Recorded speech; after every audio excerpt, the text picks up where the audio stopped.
Stand by for heavy rolls. Secure all gear adrift. I repeat, stand by for heavy rolls. General orders, all hands man your battle stations. Welcome to another broadcast of Now Hear This, brought to you by CSIA Report. National security news critical to your safety. If you're only getting TV, radio news, and local paper, you're missing critical news and analysis. Tell your friends. Directly on the heels of the National Defense Authorization Act that arguably makes U.S. citizens detainable on U.S. soil by our own U.S. military, comes through the coup de grace in the form of a new bill called the Enemy Expatriation Act, Senate Bill 1698. Our federal government has gone from limited, that literally had no direct impact on the lives of the citizens of the states, to one of tyrannical proportions. We cannot make improvements to our own property without permission and paying a tribute. We have to have the flow of our toilets and shower heads dictated to us on what we can and cannot have. We have been using incandescent light bulbs for years, but now the government is forcing us to use highly toxic, mercury-filled bulbs for our own good, of course. And the list of expansive government powers is as long as the list of government agencies and sub-agencies within the federal government. But this did not happen overnight. We have heard from those of this administration that they do not want a crisis to go to waste. This is not a new concept. Every major governmental expansion has been preceded by one crisis or another, manufactured or real. It does not matter. Politicians know that they can take advantage of the public using their positions of power during times of national crisis and pass laws they know they would not otherwise be able to pass. If we look at the underlying U.S. code that this Bill 1698, Enemy Expatriation Act, is modifying, we see that the who this is targeting is a person who is a national of the United States, whether by birth or naturalization, shall lose his nationality by voluntarily performing any of the following acts with the intention of relinquishing United States nationality. This law could have been written to be very specific by stating that any naturalized citizen engaged in these activities would fall under this law, but they did not. Are they inept? Some may think so. I think rather they know exactly who they're targeting. We have seen and we've heard from the Department of Homeland Security of persons they consider a threat to national security and to the government of the United States. They are returning combat veterans who would have the skill of arms and combat, single-issue voters such as abortion, gun rights, 10th Amendment, etc. It includes people with Ron Paul bumper stickers or gun rights bumper stickers, or people who believe in the U.S. Constitution. These people have been portrayed by the Department of Homeland Security and our FBI as potential terrorists. I consider it insidious in that they state that because you strive to protect your nation against all enemies, foreign and domestic, that because you disagree with the government, not the Constitution, that you, by your actions, have committed an act of expatriation, and shall be presumed to have done so voluntarily.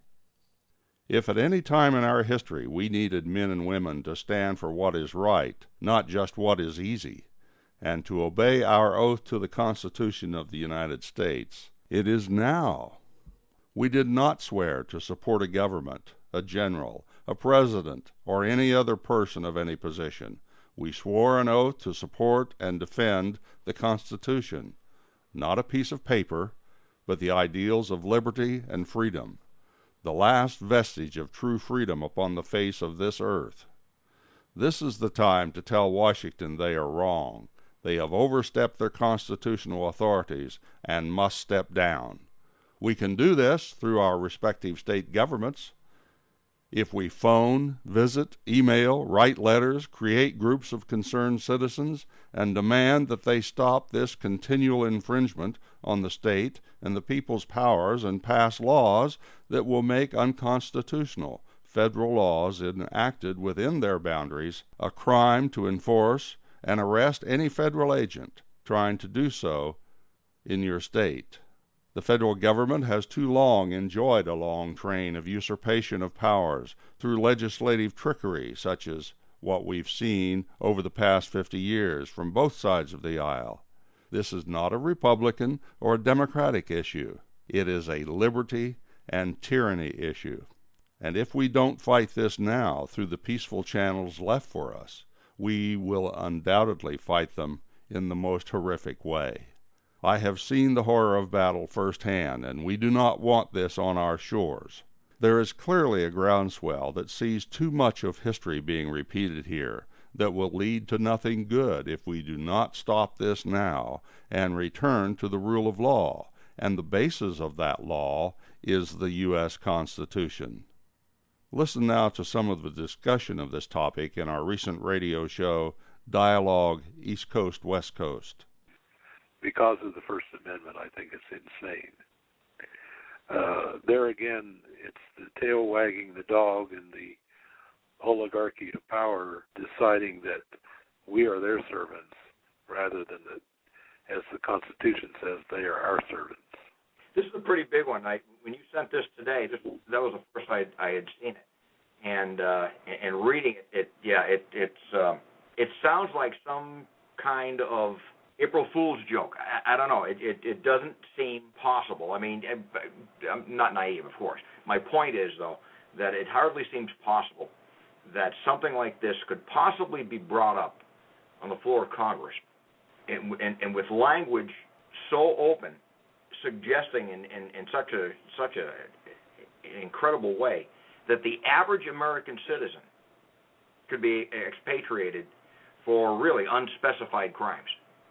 I mean, as I'm looking at one paragraph, it's so open-ended. It's just absolutely incredible that somebody would even dare to suggest that this would be right. And again, you know, understanding the nature of the enemy that we currently face, I understand people trying to find a way to get rid of them, but you can't expatriate somebody who isn't already a citizen. I mean, you can't remove somebody in the way that the language in this bill is suggesting. You're either a citizen or you are not. If you're a citizen, then, you know, you're a citizen. If you commit an act of violence on sovereign U.S. territory as an American citizen, you know, then typically law enforcement gets a hold of you and then they put you through the system, and that's the end of it. This is saying that any one of us, you know, sitting around this table, could be arrested for having this conversation if somebody in government deemed it to be a threat in some way or another. They could at least bring it up to the court system. And the court system, based on the language of this bill, should this bill pass, could then, you know, legitimately, or at least legally anyway, determine that we need to have our citizenship removed and we need to be removed from the country. I don't know about you guys, but it doesn't seem to me that it's been very long since we had a heated debate about extending the rights, privileges of citizenship to Guantanamo prisoners. In fact, even to enemy combatants in the theater of combat. And now we're talking about coming back into the United States and actually expatriating people who truly are citizens because they're deemed to be. So if a citizen is deemed to be somehow supportive of enemies of the United States, then they have to lose their citizenship. Now, does it seem contrary to you guys that we're giving enemies rights of citizenship and we're giving citizens a loss of nationality? Am I wrong? But it seems to me that this administration swings like a pendulum wildly from one side to the other. It can't decide who to give rights to, and it's decided our enemies deserve our rights, but we don't? I have to believe that no one could be this dumb, They have to be doing it on purpose. Yeah, this hasn't just occurred to us. It has to have occurred to them if they if they have a brain among them. Look, you got guys that are languishing in prison and more, awaiting trial for crimes that one by one it's being determined they haven't committed. Haditha comes to mind, for shooting Iraqis, in some cases for shooting, absolute known Taliban agents, supporters, sympathizers, however you want to define them, during the natural course of the war, and being tried as murderers. We also know that there are discussions going on with the Taliban, and something that was I'm sure they didn't want it slip, but it slipped out, that they're actually considering releasing some of these Gitmo dirtbags back to Kabul, which means they're going to be repatriated, and wind up right back in Taliban ranks, and to do this while our guys are still, in the battle space. And this is supposed to be to some grand end, like bringing the Taliban back to the table. To me, I want the Taliban about 6 feet under the table as an enemy. You can do this. You can have this kind of discussion where you want to take people who, frankly, aren't covered. We've discussed this, just like you said. We've discussed it. They're not covered by anything. You've really got to stretch the Geneva Conventions to find a covering for them. They're certainly not covered under the Constitution. They have no expectation of leniency from us, and yet we dump all of that on them, give them as much as we can while we place our own guys in prison. And now we're talking about, again, as you just stated, writing bills. We can't wait to take sovereign United States citizens on American soil. Yeah, on American soil, an American citizen, whatever he does, has a right to the justice system, period. Simple as that. And run through. No, instead of that, we're going to expatriate them and, I don't know, send them to Afghanistan? The thing of it is, it's clearly stating that for exercising one's First Amendment rights, you're going to be expatriated unless you fall in line with the party line of the administration. And by the way, we took an oath to protect and defend the Constitution, not the President of the United States, Yes. whoever that might be. The oath once taken is still valid. It's under It doesn't death. matter that you're retired or that you leave the military. You took the oath. It's under death. Where anywhere in that oath does it say, oh, by the way, when you get discharged, you're no longer subject to the oath?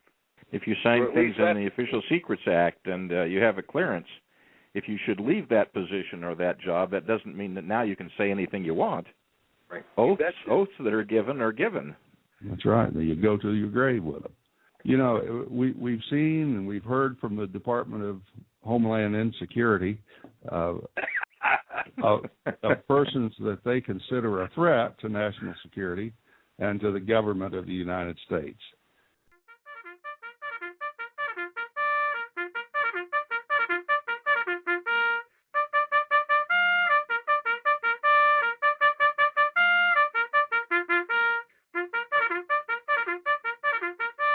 You've been listening to Now Hear This. Tune in again next time for more national security news.